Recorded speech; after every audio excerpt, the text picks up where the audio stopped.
This podcast is brought to you by the School of Library and Information Management from Emporia State University, where library leaders are created, with program sites in Las Vegas, Nevada, Sioux Falls, South Dakota, Denver, Colorado, Salt Lake City, Utah, Portland, Oregon, Boise, Idaho, and Emporia and Overland Park, Kansas.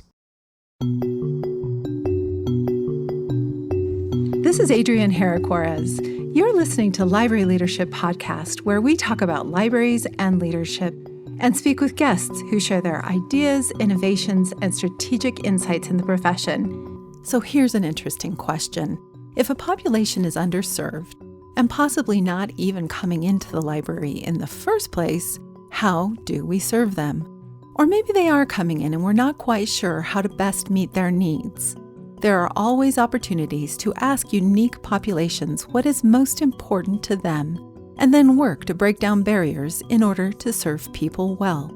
On today's show, I talk with Dr. Bobbie Bushman, assistant professor at the Emporia State University School of Library and Information Management. She has a strong background in serving populations such as the deaf community, incarcerated individuals, children with disabilities, homeschoolers, and homeless individuals. She shares the importance of serving underserved populations and provides ways that we all can initiate this focus, which ultimately benefits the whole community. You won't want to miss this show. Welcome to the show, Bobbie. Hey, thanks for having me. It's so great to have you here. We're going to talk today about serving underserved populations, and I want to jump right in because there's a lot to cover.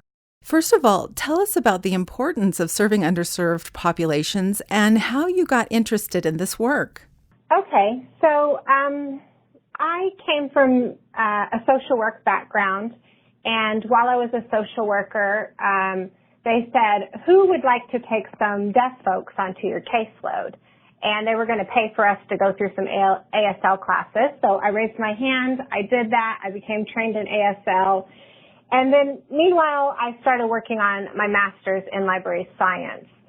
So once I made that switch and became a librarian, I was a children's librarian, and so then I know some ASL, and I'm becoming trained in Every Child Ready to Read. Through that process, I'm getting trained in like what every child does, and I'm just thinking to myself with my social work background and my training in ASL, like, no, every child does not do these things. So just asking those questions really kind of got me interested in this work. And I learned really scary statistics like the average deaf person reads at a fourth grade reading level. And that just inspired me to do more research. And once I did more research, I really realized there wasn't a lot out there about this topic. And so I just dove right in and decided to go on and get my PhD and investigate this further. And so what is important about serving underserved populations?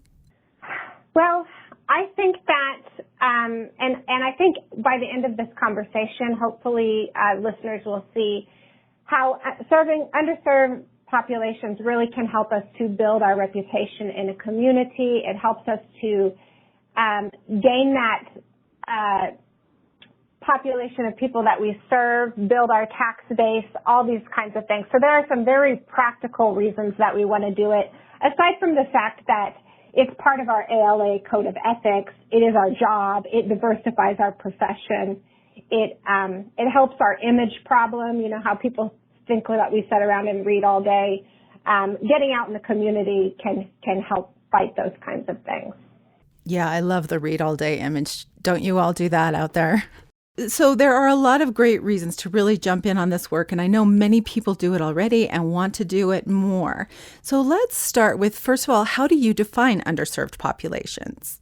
So I think broadly, almost everyone can be included here. You know, so often we as librarians hear people say, well, I didn't know the library did that. So most often patrons are not really utilizing the library to its full potential. But when I talk about this topic, when I think of underserved users, I think they fit into basically two categories, power users and non-users. And the term power users I picked up at a conference, and they were talking about users that spend all day in the library.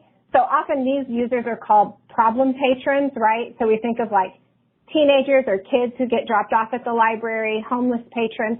But I love the word power users because I think that when we change the language, we change how we perceive things. So, and then non-users. So obviously the people that we know are out there, but they just don't come into the library. So when you look at your community makeup and you say, well, I know that we have a population that's 40% Hispanic, but I don't see that many Hispanic people in the library. Those are the people that I mean by underserved users. And my research has focused on, homeschoolers as underserved users, people who struggle with housing security, people with physical, mental, or intellectual disabilities, the deaf community, people who are currently incarcerated or previously incarcerated.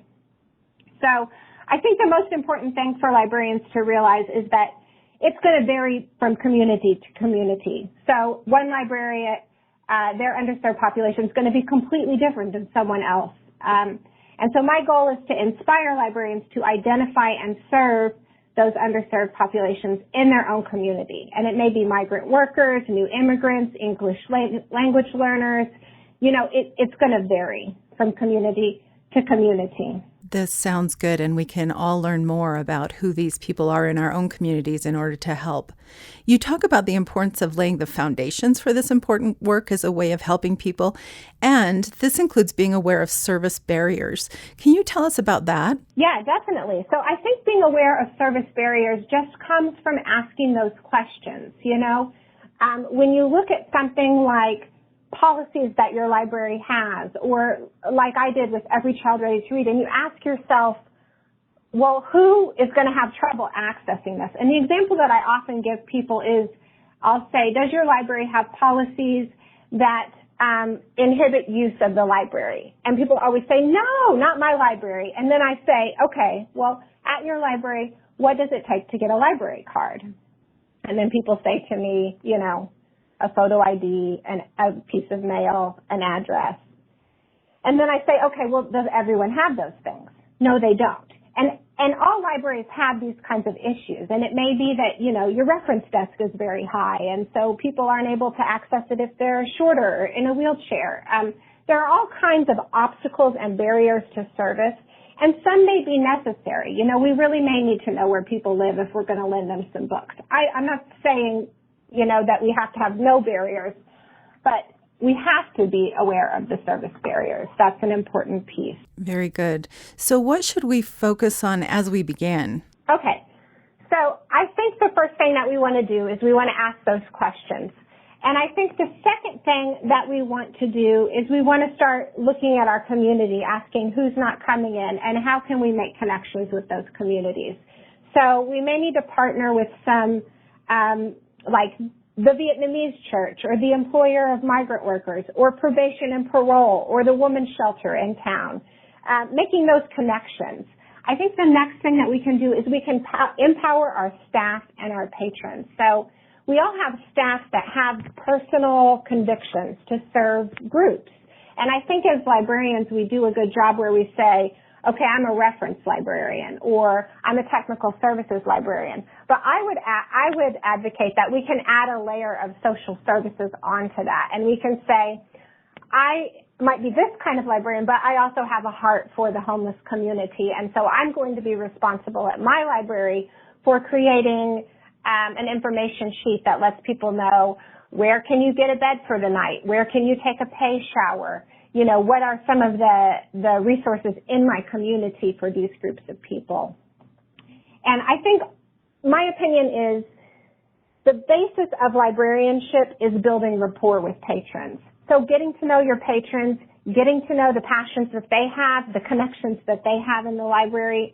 And then also I think we have to really get outside the library. We have to go out and find these people. We've already said that these people are not coming into the library. So we can't just sit there and wait for them to come into the library. We have to go get them and show them what the library can offer them. So take initiative. Take initiative, definitely. That was one of the major findings in the research that I did.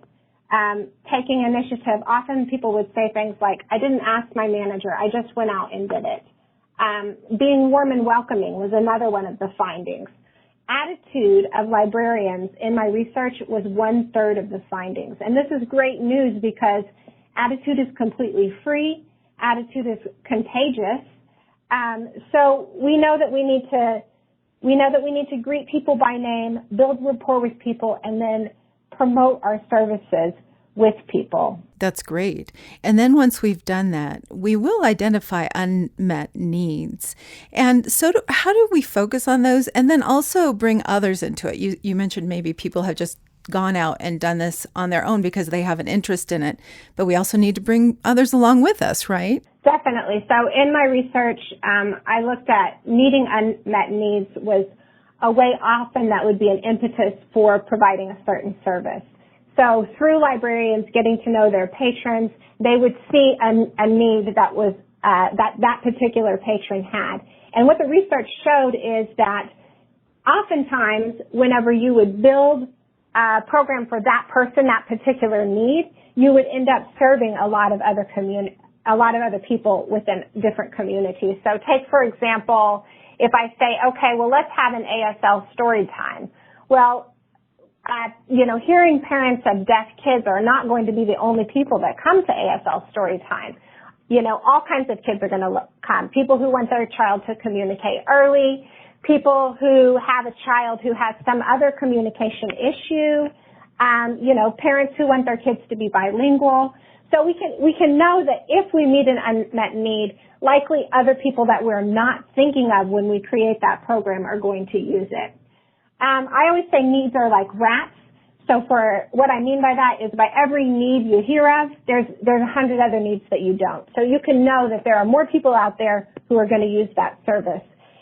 And meeting unmet needs also really builds our reputation for being accommodating. So in the research that I found, the communities would often say about the library, go to the library, they can help you with that. So they would say, if you go there, they helped me with this, I know they can help you with that. So building that reputation is really important.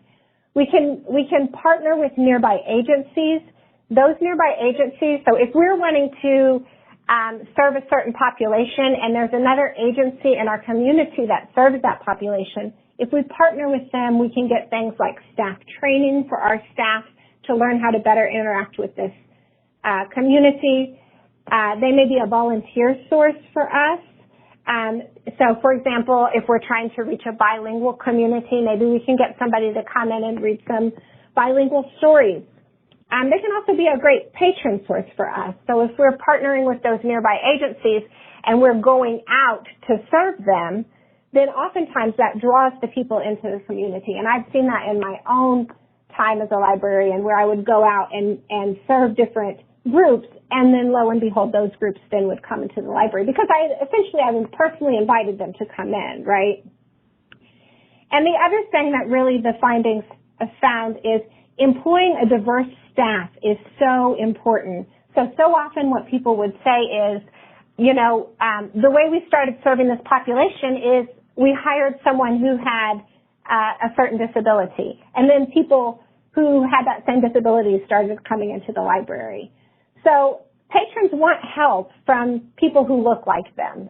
Research shows that. And so our staff should represent all kinds of diversity, all kinds of racial diversity, abilities, all kinds of hair colors and tattoos. We need librarians who look like the patrons we serve. And I'll often hear from librarians, and they'll say, well, we tried to hire a diverse staff, but no one applied. And I understand that you can only hire who applies, but we have to be proactive. We have to get out in front of this image problem that we have, that we're these little old white ladies who sit around and read all day. And part of that is diversifying our profession, which has impacts on serving underserved populations, and it also has really positive impacts on our profession. And the way that we do that is we catch people early. We invite volunteers to come in and help us with programs. And by doing that, we can lead people into the career of librarianship. And I've seen this work. I had a young African-American boy who came into my teen center. He started helping me run programs.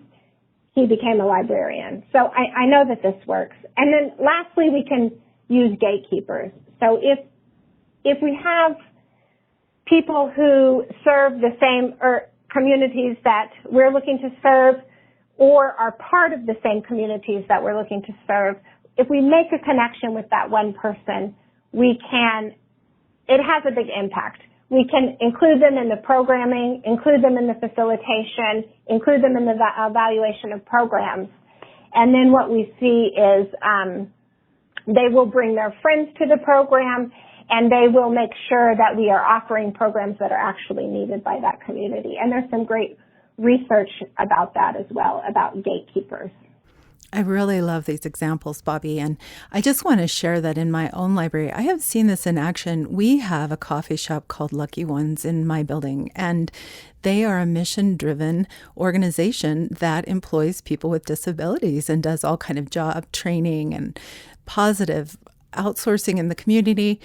And the way people have come around that and gotten so excited about it, and we're seeing a whole new diverse population of people coming through the door. It's amazing. So what you're talking about really works.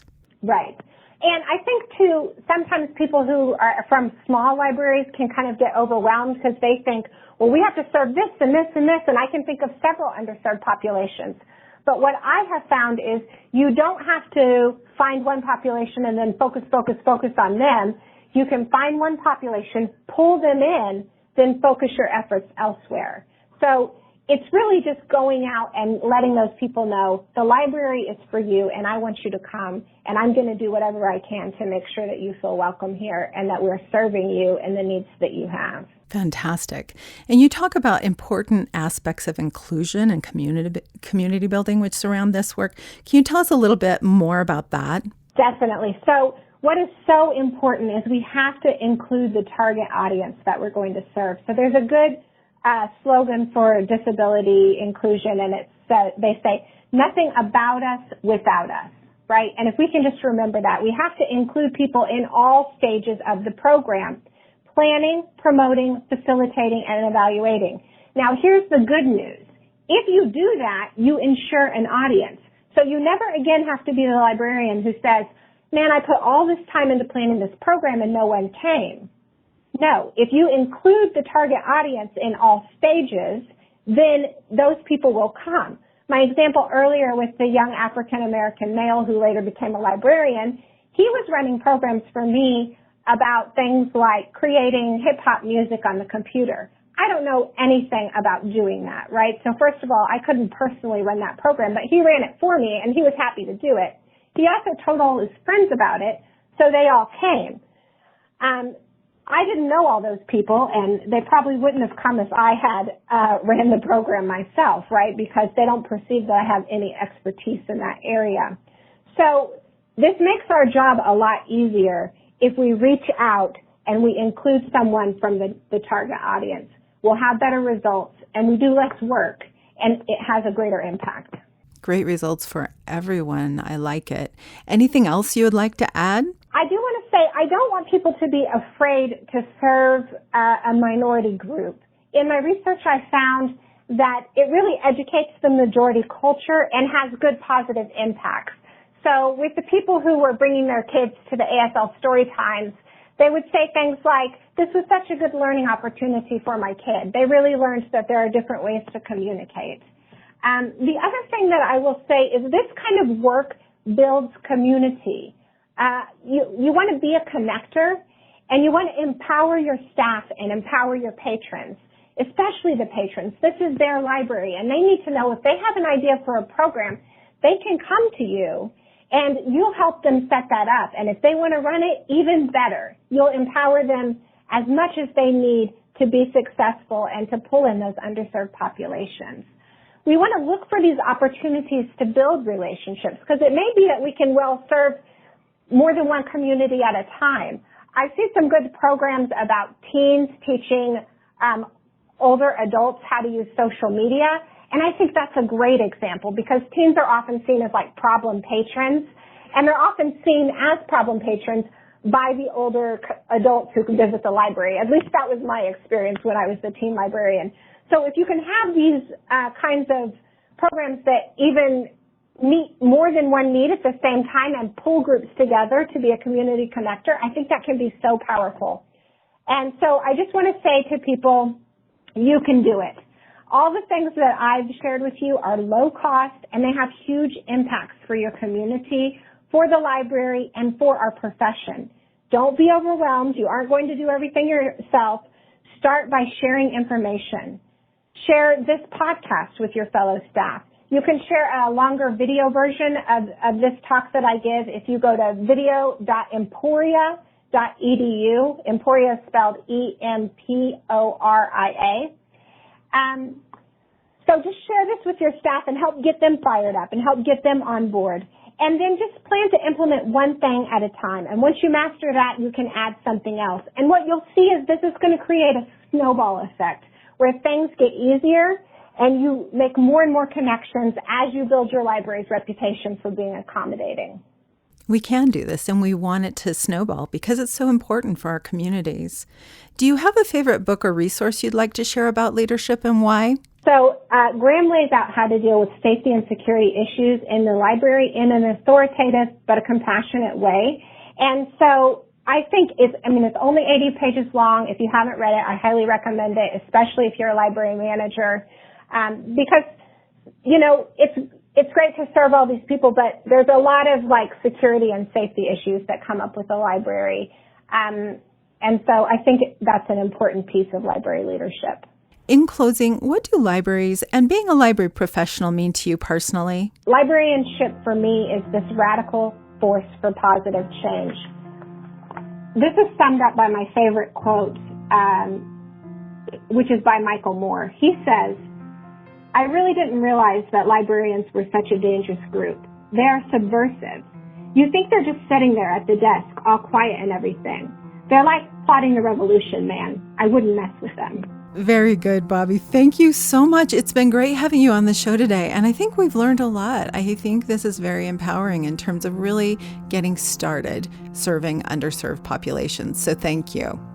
Well, good. I would say again, this typically is an hour lecture that I give, and so please do share this podcast with people, but also you can go to video.emporia.edu to hear the full hour where you get a lot more details, and you also get a resource list that backs up some of these research claims that I've made today. A great thing to share, and I hope people will tune into that. So thank you so much. It's been great having you on the show. Thank you very much for having me. You've been listening to Library Leadership Podcast. I'm your host, Adrienne Herrick-Juarez. Our producer is Nate Vineyard. More episodes can be found at libraryleadershippodcast.com, where you can now subscribe to have new shows delivered right into your email inbox. You can also find the show on Apple iTunes or wherever you get your podcasts. Thank you for listening. We'll see you next time.